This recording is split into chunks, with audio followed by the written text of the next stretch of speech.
Damage point is a variable that affects every attacking unit in Starcraft 2. It represents the time between when an attacking unit attacks and when it can receive new commands. It may be easier to think of as a sort of front swing or attack delay. The Ultralisk has the highest damage point in the game at 0.3332. This is an example of damage point working with the animation of a unit so that the damage is only dealt when the tusks of the Ultralisk actually hit the unit.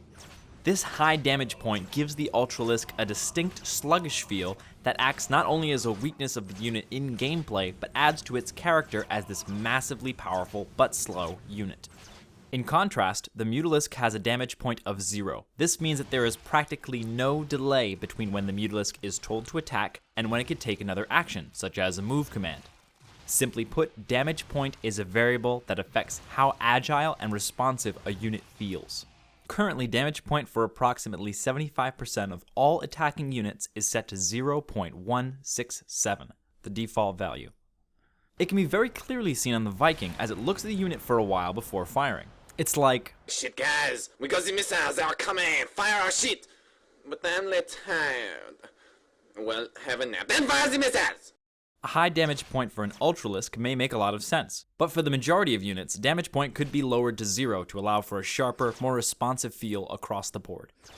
Maybe even more importantly, lowering damage point also allows for air units to better utilize Moving Shot.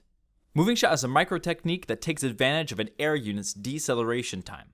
By issuing a move command right after the attack command, the unit can shoot while moving, losing only a little speed instead of coming to a complete stop each time it fires.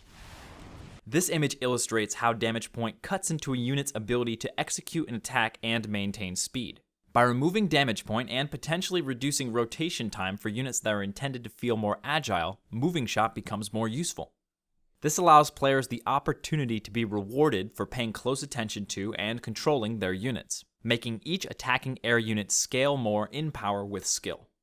An example of a unit in Starcraft 2 that currently scales in power with the skill of the player controlling it is the Blink Stalker. Some of the most exciting moments in Starcraft 2 games have come from a player with phenomenal blink control, allowing them to win fights where all seemed lost by focusing their effort into their control. Fights any lesser player would easily lose. When I spoke with Aaron Kirkpatrick about damage point at BlizzCon, he mentioned that while some damage points were chosen for specific gameplay reasons, other damage points were chosen to match the attack animations of the units.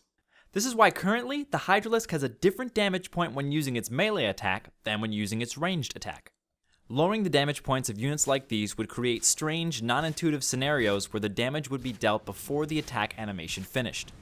For example, this is what an Ultralisk would look like with 0 damage point. Awesome. However, this does not mean that the Hydralisk is stuck with its high damage point. It just means that lowering its damage point would require an adjustment in the attack animation. My wish for Legacy of the Void is that damage point is reconsidered from the ground up, starting with all damage points at 0, then making adjustments in animation when the unit feels right but looks wrong, and making adjustment in damage point to intentionally make the unit feel more sluggish, either as a necessary nerf to the unit or as something that adds to its character. This has probably already been done from the standard 0.167 damage point, but not from 0.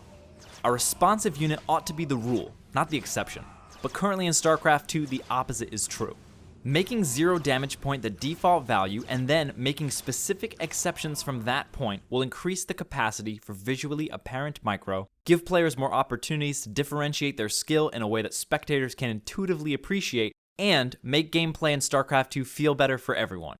Now it's time for you to participate. In the description is a Team Liquid thread and in-game links to 2 unit test maps and 2 mods that will allow you to see and feel for yourself the effect of damage point on unit interaction in Starcraft 2.